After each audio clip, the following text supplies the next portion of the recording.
আজ বাংলাদেশ একটি গভীর সংকটময় মুহূর্তের মধ্য দিয়ে যাচ্ছে। এখন পর্যন্ত আমাদের প্রাপ্ত খবর অনুযায়ী আওয়ামী লীগ, ছাত্রলীগ, যুবলীগের সন্ত্রাসীরা গুলি করে কুপিয়ে প্রায় 30-এর অধিক শিক্ষার ছাত্র জনতাকে হত্যা করেছে এবং দিন শেষ হতে হতে এই সংখ্যাটা কোথায় গিয়ে দাঁড়ায় আমরা জানি না।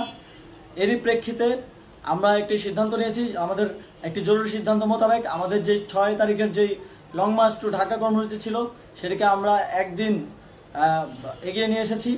অর্থাৎ আগামীকাল 5ই আগস্ট সারা দেশের মুক্তিকামী জনতাকে ঢাকার উদ্দেশ্যে রওনা হওয়ার জন্য আমরা আহ্বান জানাচ্ছি। যারা পারবেন, যাদের পক্ষে সম্ভব হবে, আজ রাতেই আপনারা ঢাকার উদ্দেশ্যে রওনা হয়ে যান।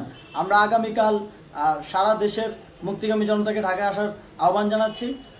বিশেষ করে ঢাকার আশেপাশে যে জেলাগুলো আছে আপনারা দায়িত্ব নিয়ে মসজিদের মাইকে ঘোষণা দিয়ে যাদেরকে পাবেন সবাইকে নিয়ে ঢাকার উদ্দেশ্যে রওনা হন। এই লড়াই আমাদের জন্য একটি চূড়ান্ত লড়াই। আমরা চূড়ান্ত ঘোষণার জন্য প্রস্তুত, আমরা গণভবনের দিকে যাত্রার জন্য প্রস্তুত এবং সেই উদ্দেশ্যেই আপনারা সবাই ঢাকা আসুন। আমরা আপনাদের সবাইকে নিয়ে আমাদের চূড়ান্ত দাবি আদায়ে এগিয়ে যাব। আমি জানি না সমন্বয়করা আজকে রাতে বেঁচে থাকতে পারবে কিনা, কিন্তু আপনাদের উপর আমরা এই দায়িত্ব দিচ্ছি।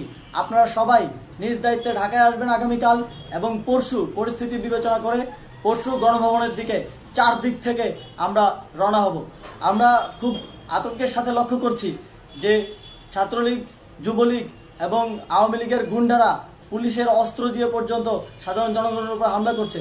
কিন্তু একটি সুখের খবর হচ্ছে সারা দেশের বিভিন্ন স্থানে সেনাবাহিনী ছাত্র জনতার পক্ষে দাঁড়িয়েছে।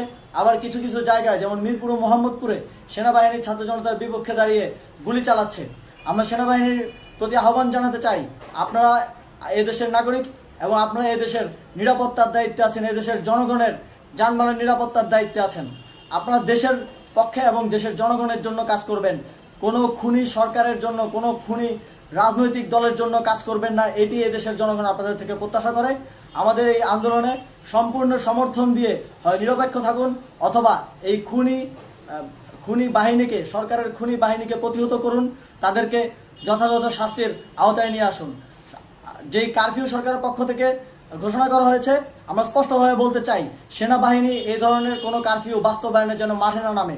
যদি মাঠে নামে তাহলে সেনাবাহিনী স্পষ্টভাবে অফিসিয়ালি জনতার বিরুদ্ধে দাঁড়াবে। আমরা চাই না সরকারের এই ষড়যন্ত্রে সেনাবাহিনী পা দিক।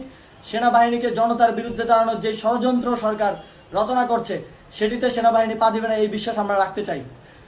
আওয়ামী লীগ আজ সারা দেশে তাদের খুনি বাহিনীকে নামিয়ে দিয়েও ছাত্র জনতার প্রতিরোধের মুখে টিকতে পারেনি। রাজপথের পরাজিত শক্তি হিসেবে তারা সেনাবাহিনী সহ অন্যান্য বাহিনীকে আমাদের বিরুদ্ধে কাজে লাগানোর চেষ্টা করছে।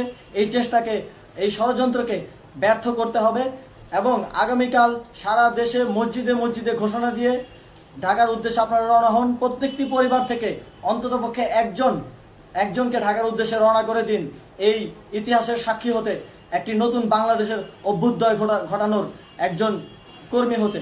ধন্যবাদ সকলকে।